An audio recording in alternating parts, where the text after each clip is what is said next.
Hello everyone, welcome to target for I Q. Myself Ravindra Kumar. तो देखिएगा, बहुत ही important video होने वाला है आपका। जैसे कि हम साइंस में कुछ इंपॉर्टेंट्स आपके टॉपिक्स हैं और जो यूनिक टॉपिक हैं जो इम्पोर्टेंट है उन्हीं का वीडियो हम बना रहे हैं ताकि आपको परीक्षा में उससे ज़्यादा से ज़्यादा बेनिफिट मिले। तो विज्ञान की प्रमुख शाखाएँ हैं, उसमें अध्ययन किस किस चीज़ का होता है ये भी देखेंगे हम। ठीक है, चलिए। पहला है वनस्पति विज्ञान। इसको तो आप जानते होंगे। वनस्पति विज्ञान माने कि जो भी पेड़ पौधे वगैरह हैं उनके क्रियाकलापों का अध्ययन होगा। पादप जो होते हैं, प्लांट्स वगैरह, यही होते हैं। ठीक है, वनस्पति विज्ञान। वनस्पति विज्ञान को आपका बॉटनी बोलते हैं इंग्लिश में। ठीक है, बॉटनी। वैसे इसके जनक जो हैं वो थियोफ्रेट्स भी कहे जाते हैं। वनस्पति विज्ञान के जनक जो हैं थियोफ्रेट्स। दूसरा आनुवांशिकी, जो जेनेटिक्स होता है, उसमें अगर हम बात करें तो उसमें जीवों के आनुवांशिक लक्षण जो होते हैं, जो भी जेनेटिक्स एक सोर्स होते हैं, जेनेटिक लक्षण होते हैं, उन्हीं का स्टडी उसमें किया जाता है। काफ़ी महत्वपूर्ण है ये सारी चीज़ें। आपके एक ना एक नंबर में ज़रूर पूछ लिया जाता है, मैचिंग में पूछ लिया जाता है या आपका ऑब्जेक्टिव टाइप में पूछ लिया जाता है। ठीक है, फिजियोलॉजी क्या है? ये आपके शरीर के फिजियोलॉजी मतलब फिजिकल। ठीक है, फिजियोलॉजी शरीर के विभिन्न भागों के कार्य तथा कार्य विधियों का अध्ययन। देखिएगा, अभी तक इसमें जो इम्पोर्टेंट आनुवांशिकी है और बाकी याद तो थोड़े थोड़े रखने हैं। अब जो है पेडोलॉजी, ये भी बहुत महत्वपूर्ण है। पेडोलॉजी कई बार आ चुका है। मृदा का अध्ययन, जो मिट्टी होती है उसी का अध्ययन किया जाता है पेडोलॉजी में। यानी कि सीधे सीधे शब्दों में कहें तो स्टडी ऑफ सोयल, उसको क्या बोलते हैं हम? पेडोलॉजी। जेरेंटोलॉजी, जो जेरेंटोलॉजी है ये भी काफ़ी इंपॉर्टेंट है। वृद्धावस्था का अध्ययन किया जाता है। वृद्धावस्था मतलब जो बूढ़ी अवस्था होती है। ठीक है, मोर एज के हो जाते हैं उसमें पर्सन, तो उसी में किया जाता है जेरेंटोलॉजी में उनका अध्ययन। फिर है इथोलॉजी। तो इथोलॉजी याद रखेगा, मानव सहित सभी जंतु जो हैं, ह्यूमन और जो भी जीव जंतु हैं उन सहित उनका जो व्यवहार है, बिहेवियर है, उनका स्टडी इसमें किया जाता है इथोलॉजी में। मायोलॉजी इम्पोर्टेंट है। मायोलॉजी में मनुष्य की पेशियों का अध्ययन किया जाता है। ठीक है, मैमोलॉजी, मैमेलॉजी जो होता है, स्तनधारी जंतुओं का अध्ययन किया जाता है। जो स्तनधारी जंतु होते हैं, जैसे व्हेल है, चमगादड़ है, ये सभी स्तनपायी जंतु हैं, तो इनका अध्ययन इसमें किया जाता है। नेक्स्ट है आपका फ्रेनोलॉजी, ये भी इम्पोर्टेंट है। फ्रेनोलॉजी मस्तिष्क के विभिन्न भागों की क्रियाशीलता का अध्ययन किया जाता है। जो फ्रेनोलॉजी होता है आपका, उसमें आपका मस्तिष्क के जो विभिन्न भाग होते हैं उनकी क्रियाशीलता का अध्ययन किया जाता है। वैसे अगर हम मस्तिष्क के अध्ययन की बात करें, स्टडी ऑफ माइंड की बात करें, तो वो न्यूरोसाइंस होता है। क्या होता है? न्यूरोसाइंस। यहाँ पर क्या है? यहाँ पर फ्रेनोलॉजी मस्तिष्क के विभिन्न भागों की जो क्रियाशीलता है, जो उसकी एक्टिविटी है, जो उसकी एक्टिविटी की स्टडी है, वह तो कहलाएगी फ्रेनोलॉजी। अगर डायरेक्ट बोलते हैं मस्तिष्क का अध्ययन, तो वो क्या कहलाएगी? आपकी मस्तिष्क का जो अध्ययन कहलाएगा वो कहलाएगा आपका न्यूरोसाइंस या न्यूरोलॉजी। नेक्स्ट है ऑन्कोलॉजी। इंग्लिश में भी यही नाम रहेंगे बॉटनी को छोड़ करके। ऑन्कोलॉजी क्या होता है? कैंसर संबंधित ट्यूमर का अध्ययन। ये भी काफ़ी इंपॉर्टेंट है। ऑन्कोलॉजी काफ़ी बार ये पूछा गया है, ऑन्कोलॉजी में किसका अध्ययन किया जाता है? तो कैंसर से संबंधित जो भी ट्यूमर होता है उसका स्टडी इसमें किया जाता है। नेक्स्ट अगर हम बात करें तो सेरोलॉजी। अब देखिएगा, यहाँ पर सेरोलॉजी है। अब आप इसको इंग्लिश में लिखेंगे तो शेरोलॉजी इस तरीके से लिखेंगे। ठीक है, हेमेटोलॉजी, बस ये हिंदी में लिखे गए हैं, बाकी इंग्लिश में भी ऐसे ही लिखे जाएंगे, ये भी ध्यान देंगे। तो सेरोलॉजी जो अध्ययन होगा उसमें रुधिर सीरम का वैज्ञानिक अध्ययन होगा। जो रुधिर होता है उसमें जो सीरम होता है उसका साइंटिफिक स्टडी जो होगी उसकी, वह तो कहलाएगी सेरोलॉजी। हेमेटोलॉजी जो होगा वो रुधिर का स्टडी ऑफ ब्लड जो होगा। माइनर सा डिफरेंस है, इसलिए ये पूछा भी जाता है।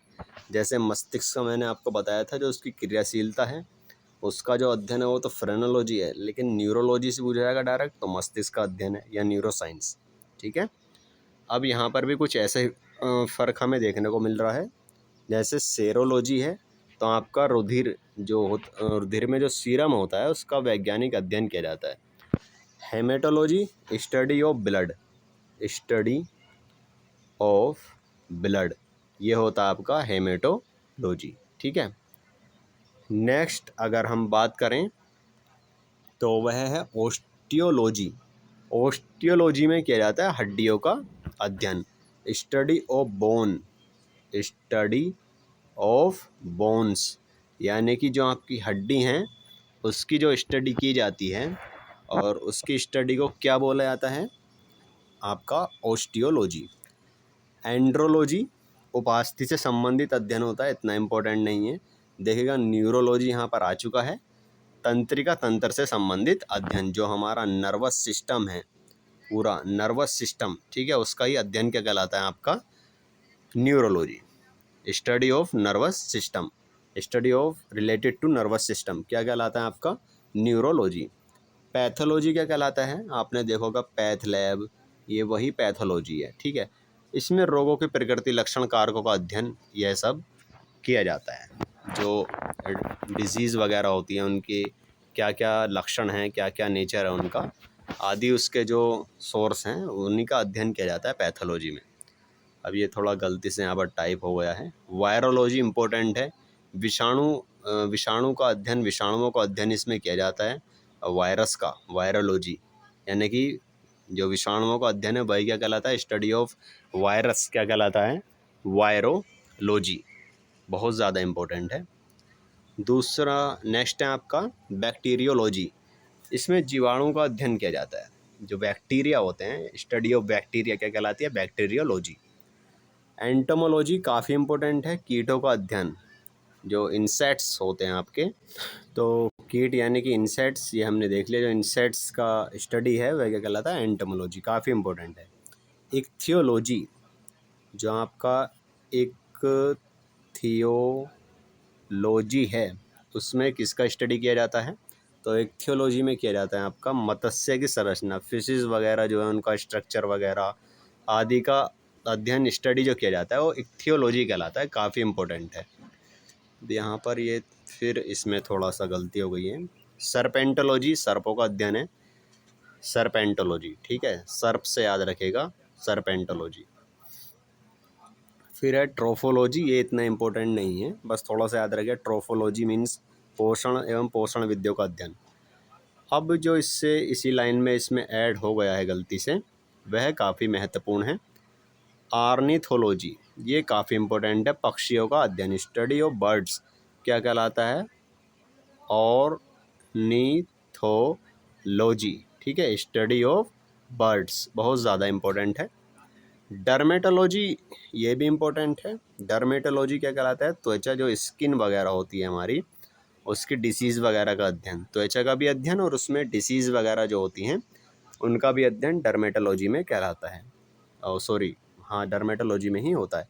एपीकल्चर इम्पोर्टेंट है, मधुमक्खी पालन, यानी कि बीज जो होती हैं उनका जो पालन किया जाता है वही क्या कहलाता है आपका एपीकल्चर। एविकल्चर सॉरी, पक्षी पालन होता है एविकल्चर, ठीक है। देखिएगा एवी और एपी थोड़ा थोड़ा फ़र्क है, एपी मतलब मधुमक्खी और एवी मतलब पक्षी, ठीक है। पीसी कल्चर मत्स्य पालन होता है इसमें, पीसी कल्चर में क्या होता है मत्स्य पालन। दूसरी बात करते हैं तो एग्रीकल्चर सब जानते हैं, स्टडी ऑफ एग्रीकल्चर मतलब कृषि का अध्ययन होता है, कृषि अध्ययन होता है। सेरीकल्चर में क्या होता है रेशम कीट का पालन होता है, जो सेरीकल्चर होता है, सेरीकल्चर रेशम कीट का पालन। सिल्वीकल्चर इम्पोर्टेंट है, वन संवर्धन होता है, जो फॉरेस्ट वगैरह होते हैं उनका प्रोटेक्शन वगैरह सिल्वीकल्चर कहलाता है। फ्लोरीकल्चर इम्पोर्टेंट है, फ्लोरी यानी कि फूलों की खेती, फ्लोरी मीन्स फूलों की खेती। नेक्स्ट है पोमोलॉजी, काफ़ी इम्पोर्टेंट है पोमोलॉजी, फलों की खेती का इसमें अध्ययन किया जाता है पोमोलॉजी में। एग्रोनॉमी क्या होता है फसलों की खेती। और वर्मी कल्चर इम्पोर्टेंट है, केचुआ पालन इसमें होता है, इसलिए काफ़ी इम्पोर्टेंट है वर्मी कल्चर। पोमोलॉजी भी, हाइड्रोपोनिक्स भी लेटेस्ट परीक्षाओं में पूछा गया है, मृदा विहीन खेती, हाइड्रोपोनिक्स आपने देखा होगा आजकल काफ़ी फेमस हो रही है खेती, वो जल में ही खाली उसको प्रोडक्शन किया जाता है, उनका उत्पादन किया जाता है। तो वह होती है मृदा विहीन खेती। अब इसमें देखिएगा आपको फाइनली किस किस पर ध्यान देना है। सामान्यतः एक तो हाइड्रोपोनिक्स हो गया, बहुत इंपॉर्टेंट है, वर्मी कल्चर हो गया, पोमोलॉजी हो गया, और फ्लोरिकल्चर है ही, सेरिकल्चर हो गया, और पीसी कल्चर और एपीकल्चर। डर्मेटोलॉजी तो आपको याद ही रहेगा। बाकी आप यहाँ से याद रखिएगा ऑर्निथोलॉजी पक्षियों वाला जो है, ठीक है। बैक्टीरियोलॉजी तो जीवाणुओं का अध्ययन है, study of bacteria bacteriology, simple सी बात है। स्टडी ऑफ वायरस वायरियोलॉजी, ये तो आप सिंपल याद रखेंगे। इक्थियोलॉजी को भी याद रहेगा, मत्स्य की संरचना। न्यूरोलॉजी तो सिंपल है, न्यूरोलॉजिस्ट आजकल बहुत मतलब आप देखते होंगे हर शहर में न्यूरोलॉजिस्ट की संख्या ही बढ़ती जा रही है, तो न्यूरोलॉजिस्ट को इस तरीके से भी याद रख सकते हैं। ऑस्टियोलॉजी बहुत इंपॉर्टेंट है, हड्डियों का अध्ययन इसमें किया जाता है। और बाकी अगर हम बात करते हैं आपका हेमेटोलॉजी या सेरोलॉजी में कौन सा इंपॉर्टेंट है, तो इसमें हेमेटोलॉजी इंपॉर्टेंट है, स्टडी ऑफ ब्लड, हेमेटोलॉजी, ठीक है। ऑन्कोलॉजी इंपॉर्टेंट है, जो कि कैंसर संबंधित ट्यूमर का अध्ययन है इसमें आपका। फिर आपका इसमें जो इम्पोर्टेंट है वह है आपका जेरेंटोलॉजी, वृद्धावस्था का अध्ययन, स्टडी ऑफ जो बूढ़े हो जाते हैं, मतलब ओवर एज इस तरीके से कह सकते हैं। नेक्स्ट है आपका इसमें और इम्पोर्टेंट आनुवंशिक, तो सबको पता ही होगा, जीवों के आनुवंशिक लक्षणों का अध्ययन इसमें किया जाएगा। मैमोलॉजी भी याद रख लेगा, मैमोलॉजी, ठीक है, स्तनधारी जंतुओं का अध्ययन। तो कुल मिला के ये स्टडी जो है इसमें, और किसमें किसका अध्ययन किया जा रहा है, किसमें क्या होता है, ये बहुत ही इंपॉर्टेंट है। हो सकता है यहाँ से आपको एक ना एक प्रश्न ज़रूर देखने को मिले, तो आप इसको अच्छे से करिएगा, ठीक है। बाकी कोई आपके कमेंट हैं साइंस के किसी भी टॉपिक को लेकर के, तो ज़रूर कमेंट बताएं, तुरंत उस पर हम वीडियो बनाएंगे। वैसे कोशिश की जा रही है जो सेलेक्टेड टॉपिक है उन्हीं पर परीक्षा से पहले आपकी वीडियो प्रोवाइड करा दी जाए। Thank you.